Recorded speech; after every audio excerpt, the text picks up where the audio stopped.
El 12 de febrero de 2002, Sala del Tribunal Municipal de Chisinau, República de Moldavia. Se está examinando un caso de lesiones corporales y vandalismo con circunstancias agravantes. En el banquillo de los acusados está sentada una mujer de baja estatura, de 40 años, con una expresión asustada en el rostro, María Gavrilitsa. Ella observa atentamente los rostros de los presentes, buscando entre la multitud a su hermana, y solo cuando ésta le hace una señal con la mano, mostrándole que está ahí, parece calmarse un poco y deja de moverse inquieta en su asiento. María está mentalmente enferma, claramente se siente incómoda rodeada de desconocidos. El afectado Ion Balaur es todo lo contrario, un joven de aspecto seguro de sí mismo, cuyos labios siempre se curvan en una sonrisa burlona. Él está sentado con los brazos cruzados sobre el pecho y se siente como el verdadero dueño del lugar. La sala está llena de sus familiares, quienes lo apoyan y lanzan comentarios ofensivos hacia el acusado, por lo que la jueza se ve obligada varias veces a pedir orden. La víctima sabe cómo terminará esta audiencia. Después de que se dicte la sentencia, él se irá a casa, y la mujer que casi lo dejó discapacitado irá tras las rejas, donde pasará el resto de su vida. Pero el fiscal que apoya la acusación y el juez están seguros de que todo en este caso no es tan simple como parece a primera vista. Autor del texto exclusivamente para el canal Strashnota. María Gavrilitsa nació en 1962 en la familia de una maestra y un ingeniero civil. Además de ella, los padres tenían otra hija, Sofía, 3 años menor que María. Las niñas eran inseparables. Juntas hacían la tarea, salían con el mismo grupo de amigos y nunca se peleaban. Al terminar la escuela, María ingresó fácilmente a la universidad y obtuvo una profesión. Ella estaba lista para trabajar en su especialidad toda la vida, pero en 1991 la empresa donde trabajaba la mujer cerró. Casi al mismo tiempo, la hermana de María también perdió su trabajo. Encontrar un trabajo estable a principios de los 90 en Moldavia, como en muchos otros países de la exunión de repúblicas socialistas soviéticas, era prácticamente imposible. Por todas partes reinaba la corrupción. La policía protegía a las bandas criminales permitiéndoles imponer sus propias reglas, y en las carreteras dominaba la extorsión. Todos los negocios, desde las grandes empresas hasta los pequeños puestos, estaban controlados por los ladrones. Las bandas criminales dividieron las ciudades de distrito en zonas de influencia y nombraron supervisores que debían vigilar los negocios y recaudar de ellos el llamado tributo. Los enfrentamientos de bandas en el centro de la ciudad, las historias aterradoras sobre torturas y represalias contra los competidores se convirtieron en parte de la nueva realidad. Todos sabían que si no tenías protección entre los bandidos o la policía, tu vida no valía nada. Prepárate para que una noche alguien incendie tu casa o se lleve a tus seres queridos en una dirección desconocida. La familia Gavrilitsa apenas podía llegar a fin de mes y las hermanas al principio intentaron encontrar trabajos temporales donde fuera posible, Mary Paul. En las escuelas y casas de cultura trabajaban como vigilantes nocturnos. En las tiendas barrían los patios. Las hermanas estaban exhaustas, pero aún así el dinero seguía siendo catastróficamente insuficiente. Un día, una amiga de María le ofreció un puesto de vendedora en el mercado, en lugar de una compañera que había renunciado para vender ropa y zapatos que el dueño traía de Turquía. La ganancia era buena y relativamente estable, y cuando el dueño decidió poner otro puesto en el mercado, María lo convenció de contratar también a su hermana menor. Las cosas en la familia Gavrilitsa mejoraron. Las hermanas empezaron a vestirse y calzarse bien, y se compraron joyas de oro. Poco a poco, ellas entendieron la esencia del negocio, e incluso un par de veces viajaron a Turquía por encargo del dueño para traer nueva mercancía. Después de un año, María decidió que para ella y su hermana sería mucho más fácil y rentable encargarse del negocio por su cuenta, en lugar de trabajar para alguien más y compartir las ganancias. Sofía apoyó la idea. Después de comprar mercancía, las mujeres rentaron un puesto en el mercado y empezaron a vender la misma ropa y calzado de Turquía, solo que ahora todas las ganancias iban directamente a los bolsillos de la familia. Las hermanas se turnaban en el puesto y el negocio funcionaba sin días de descanso. Tanto María como Sofía Gavrilitsa eran amables y tranquilas por naturaleza, nunca tenían conflictos con nadie. Casi de inmediato se hicieron amigas de los vecinos del mercado. Muchos tenían historias difíciles similares, muchos llegaron al mercado por necesidad, y al igual que las hermanas Gavrilitsa, simplemente querían ganar dinero para sus familias. Pero, como resultó, pronto hubo personas a las que les estorbaron en el invierno de 1995. Una de las bandas criminales locales, que controlaba el mercado, empezó a amenazar a María con hacerle daño a sus seres queridos. Por no pagar por protección, es decir, por no entregar parte de las ganancias a los jefes criminales. La cantidad que le exigieron era considerable. Por varios meses de no pagar, las hermanas acumularon una deuda. Los bandidos empezaron a esperar a María a la salida del mercado, la amenazaban y le exigían dinero. Las mujeres asustadas informaron que la estaban poniendo en la lista y que la deuda aumentaría cada día hasta que pagara. Las hermanas entendían que no las dejarían en paz. Daba miedo ir al mercado, pero era aún más aterrador quedarse en casa y esperar a que llegaran personas armadas. Al enterarse de que otro jefe criminal había sido asesinado a la salida de un café, las mujeres dejaron de dormir. ¿Y si mañana les toca a ellas o a sus padres? María intentó pedir dinero prestado a sus familiares y a los vecinos del mercado, pero ellos o bien alegaban estar en una situación lamentable, o se negaban por miedo a caer en las manos de los poderosos locales. Con mucho esfuerzo, las mujeres reunieron parte del dinero, pero eso no fue suficiente para los bandidos. En marzo de 1996, varios hombres con chaquetas de cuero negras esperaron a María cerca de la salida del mercado. Le torcieron los brazos a la mujer, la subieron a un auto negro con vidrios polarizados y la llevaron fuera de la ciudad. Allí, en un almacén abandonado, ataron a María a una tubería y empezaron a torturarla. Le quemaban el cuerpo con cigarrillos, la golpeaban con palos, le pegaban en el abdomen, en los brazos y en las piernas, y luego, completamente enloquecidos, intentaron clavarle clavos en la cabeza a la pobre. Del dolor, María perdió el conocimiento, y solo entonces, al parecer convencidos de que la víctima había aprendido la lección, los criminales la dejaron en paz. María pasó toda la noche en el almacén en un estado semi-inconsciente, y por la mañana, como pudo, se levantó y fue caminando a la ciudad, que estaba a 2 kilómetros de distancia. Sangrando, tropezando y gimiendo de dolor, la mujer llegó con sus últimas fuerzas a las primeras casas, y ahí cayó en medio de la calle, jadeando y pidiendo ayuda. Personas compasivas llamaron de inmediato a una ambulancia y María fue llevada al hospital de la ciudad. Tenía las costillas y la nariz rotas y todo el cuerpo estaba morado por las hemorragias causadas por los golpes con el palo. Pero lo más aterrador fue lo que le pasó en la cabeza. El cráneo de María estaba perforado con clavos en varios lugares. El metal entró profundamente en el cerebro y lo destruyó. Ya después de los primeros días en el hospital quedó claro que la lesión en la cabeza no pasó desapercibida para María. Debido al daño orgánico severo en el cerebro, desarrolló trastornos neurológicos y trastornos mentales. La mujer empezó a quejarse de insomnio, cansancio constante y distracción, y comenzaron a aparecer problemas de memoria. María olvidaba rostros y nombres, a veces se confundía con las palabras, podía quedarse en silencio en medio de una conversación y luego no recordar de qué estaba hablando. Se volvió más difícil concentrarse en las tareas y los cálculos, y los números que antes sumaba y multiplicaba fácilmente, ahora le causaban dolor de cabeza. María a menudo estaba desconectada de la realidad. A veces pasaba días enteros sentada en la cama mirando un solo punto. Los recuerdos de lo sucedido eran confusos, pero terribles. A veces volvían en pesadillas, y entonces la mujer se despertaba temblando, lloraba durante mucho tiempo y no podía volver a dormir.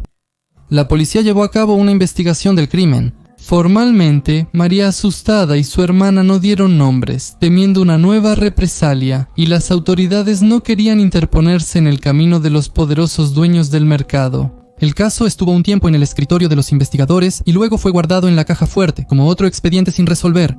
Nadie fue castigado por el destino arruinado de la mujer. El estado de María no la hacía peligrosa ni para sí misma ni para los demás, así que después de un tiempo la llevaron de regreso a casa. Los padres de la mujer estaban muy afligidos. Su hija buena e inteligente se había convertido en una sombra de sí misma. María preparaba la comida de manera mecánica, limpiaba y por las noches pasaba el tiempo frente al televisor. Parecía que ya nada más le interesaba. Después del trauma, María se volvió más callada y reservada, y a menudo tenía un estado de ánimo deprimido. Al mismo tiempo, la mujer comenzó a reaccionar mucho más intensamente al estrés.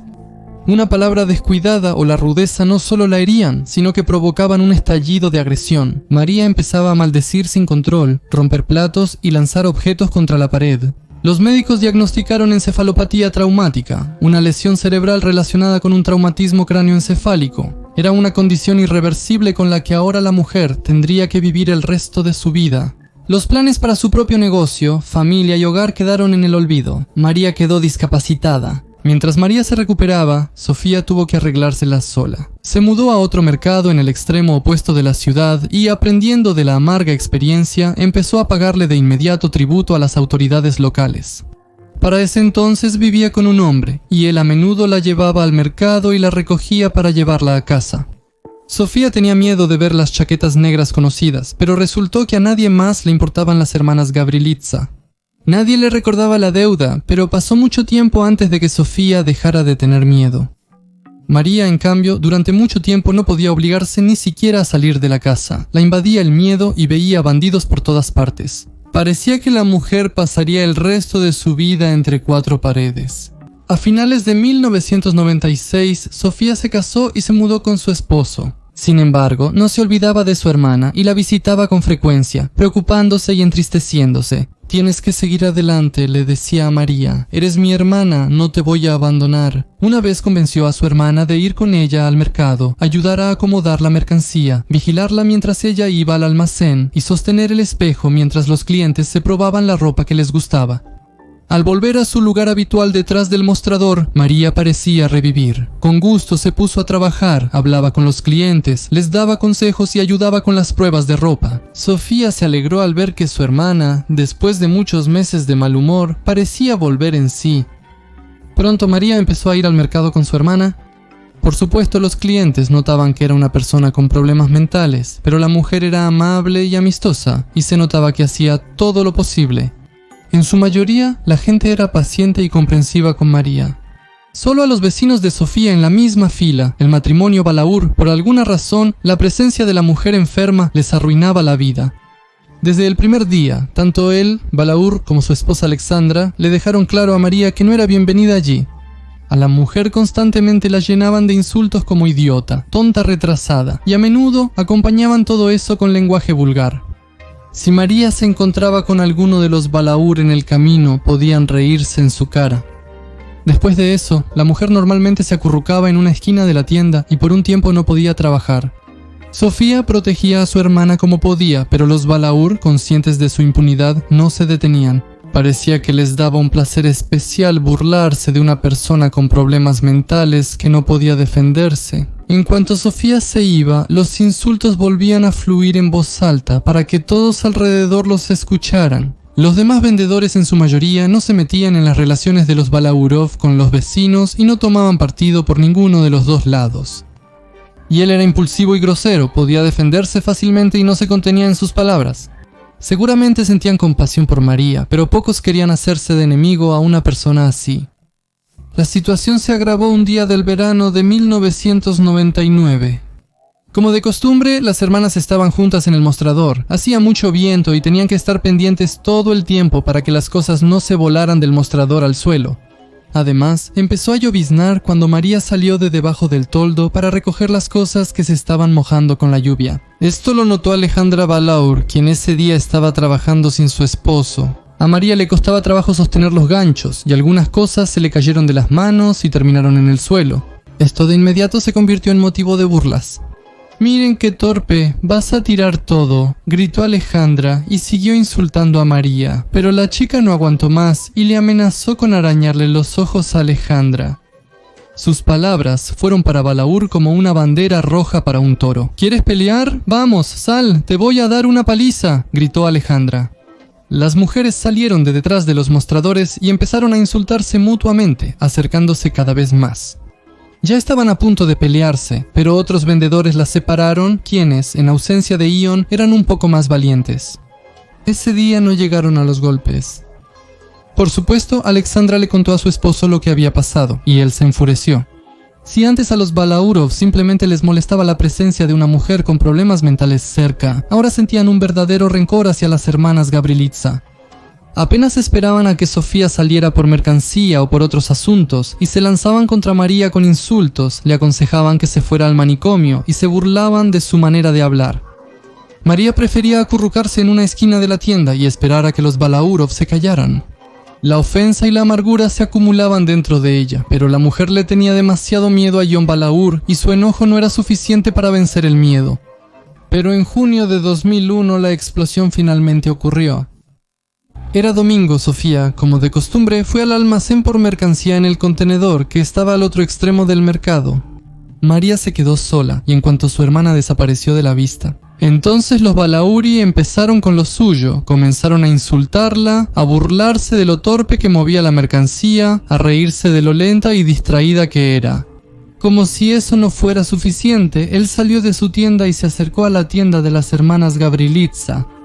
Empezó a gritarle insultos a María en la cara, a agitar las manos frente a ella, diciendo que alguien como ella no tenía nada que hacer entre los sanos. Y esta vez, María no aguantó. Saliendo de detrás del mostrador, se lanzó sobre Ion con insultos de respuesta y empezó a echarlo. Tampoco se contuvo en sus palabras. Durante un tiempo, María e Ion se insultaron mutuamente, hasta que finalmente los vendedores de los puestos vecinos se molestaron y les pidieron que pararan. Los compradores, asustados por el espectáculo de dos personas gritándose, se apresuraban a pasar de largo. Alguien amenazó con llamar a la policía si la pelea no se detenía. Y regresó a su puesto, pero no dejó de insultar a María. María aguantó poco, ya al minuto salió corriendo de detrás del mostrador y se lanzó hacia la tienda de Balaurov. En la mano llevaba un ladrillo, con el que sujetaban los bordes de la tienda al suelo para que el viento no la moviera. Y él no alcanzó a darse cuenta de lo que pasaba cuando la mujer levantó el brazo y lo golpeó con todas sus fuerzas en la cabeza con el ladrillo. La sangre salpicó en diferentes direcciones, alrededor se escucharon gritos de horror y él cayó al suelo inconsciente. Al principio, muchos pensaron que él había muerto. María soltó el ladrillo y, en estado de shock, corrió a su tienda, donde se escondió hasta que llegó su hermana. Alguien llamó a la policía y a la ambulancia, y una multitud se reunió alrededor de Won. Sofía, que regresó, estaba horrorizada por lo que le contaron los testigos. Le dio un ataque de histeria y a Iona la subieron a una camilla y la llevaron con sirenas a un hospital cercano. La policía se llevó a María de inmediato. Ella no se defendió ni se resistió. El ataque de agresión se le pasó en cuanto vio la sangre y se dio cuenta de lo que había hecho. A María la llevaron al centro de detención temporal. Ella pasó 3 días ahí, mientras se reunían las circunstancias del crimen que cometió y las autoridades investigadoras decidían qué medida cautelar imponerle. Estos 3 días afectaron el estado mental de la mujer. En la celda aislada, bajo una avalancha de interrogatorios constantes, ella se cerró, se volvió introspectiva y cayó en depresión. Sofía veía que su hermana empeoraba. Ella llevó los documentos médicos de María y suplicó que la dejaran ir lo antes posible. Mi hermana es una persona con enfermedad mental, permítanme llevarla a casa, ella no va a escapar a ningún lado, lo prometo. Al final, en el caso de María Gabrilitsa, se eligió como medida cautelar la obligación de no salir de la ciudad, y ella regresó a la casa de sus padres. La mujer necesitó más de una semana para recuperarse del shock. Al pensar en que le esperaba la cárcel, María comenzaba a llorar incontrolablemente, le temblaba el cuerpo y tenía que tomar tranquilizantes constantemente. Se ordenó una evaluación psiquiátrica. Los expertos no necesitaban averiguar si María Gabrilitsa estaba enferma o no, eso ya lo sabían. Los expertos tenían otra pregunta. ¿Era María responsable de sus actos en el momento del crimen? ¿Era consciente de las consecuencias de lo que hizo? Cuando agarró el ladrillo y se lanzó contra Ion Balaur, Alexandra Balaur le prometió a María todos los castigos del cielo si su esposo moría. Le amenazó con meterla a la cárcel por el resto de su vida, pero Ion tuvo suerte. La herida parecía grave solo a primera vista, y las lesiones que sufrió el hombre fueron calificadas como menos graves. Muy pronto, las hermanas Gabrilitsa supieron con el corazón en un puño la noticia de que Balaur se estaba recuperando. Un mes después, el hombre salió del hospital y regresó a su antiguo lugar, al mercado, donde empezó a vender como antes, como si nada hubiera pasado. Sin embargo, el destino de María ya estaba decidido. La pericia psiquiátrica determinó que, a pesar de tener un diagnóstico, en el momento del ataque a Ion Balaur, la mujer era consciente de sus actos y entendía en qué podía terminar eso. Esto hacía a María imputable, lo que significaba que podía ser llevada ante la justicia penal. La pericia psicológica, que podría haber determinado si María estaba en estado de afecto en el momento de cometer el delito, en ese entonces se realizaba muy rara vez.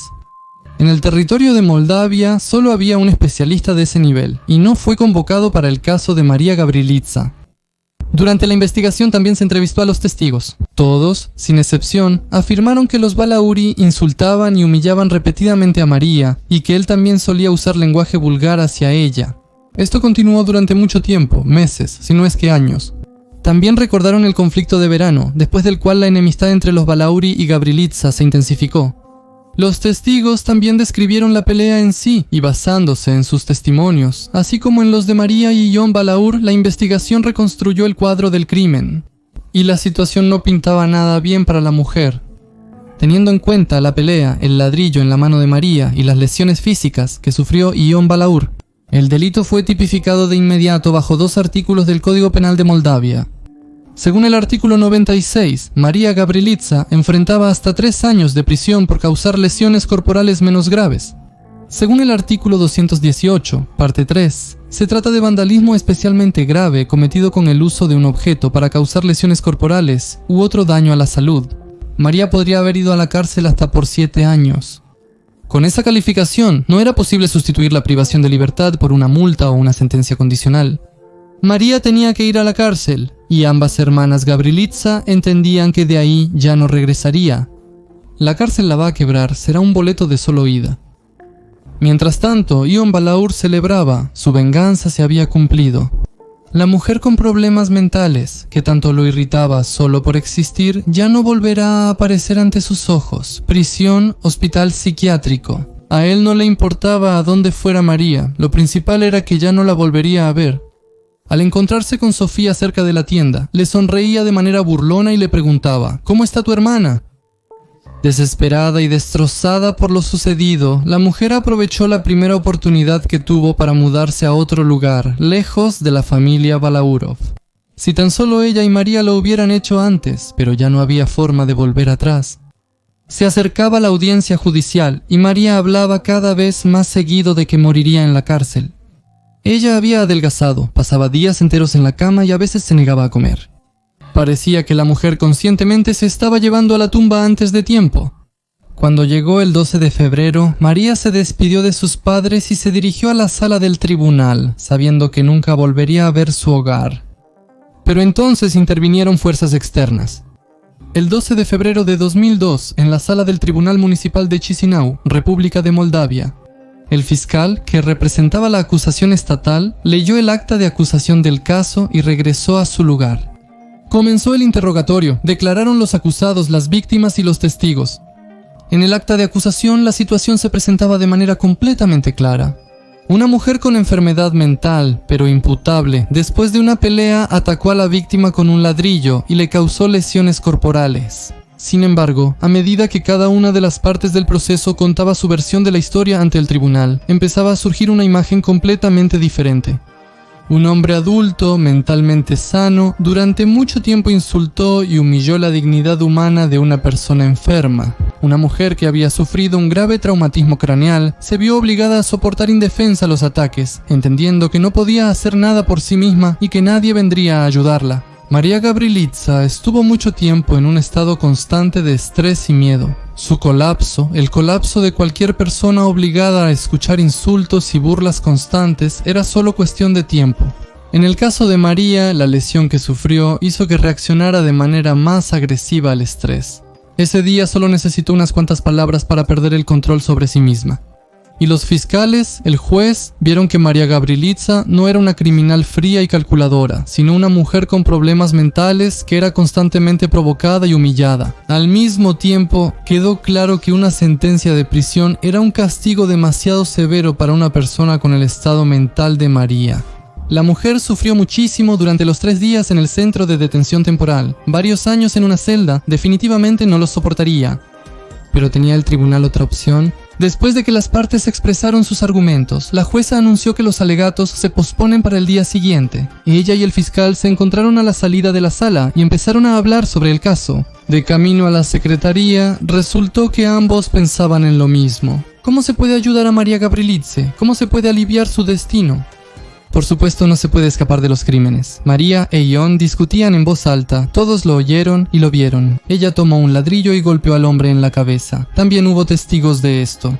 La jueza observaba atentamente cómo el fiscal, pensando en voz alta, recorría la sala de un lado a otro. Y de repente se detuvo y se volvió hacia ella.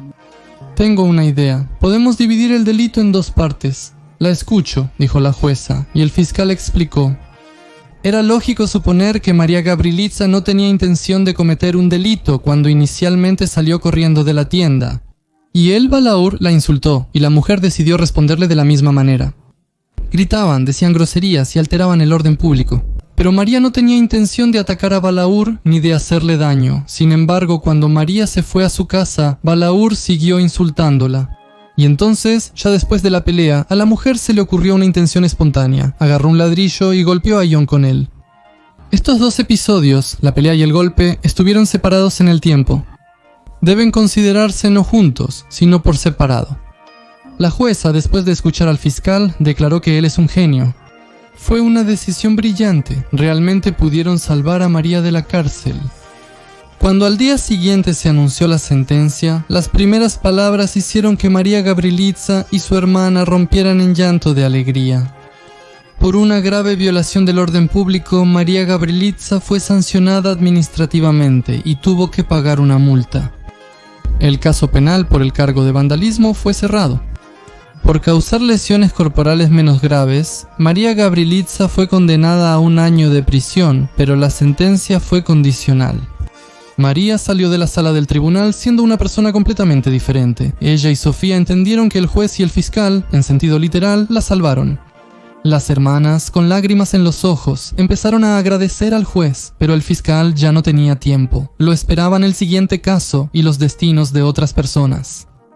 María Gavrilitsa tuvo suerte, le dieron una segunda oportunidad, pero hay muchos más ejemplos en la historia donde todo termina de una manera mucho menos favorable.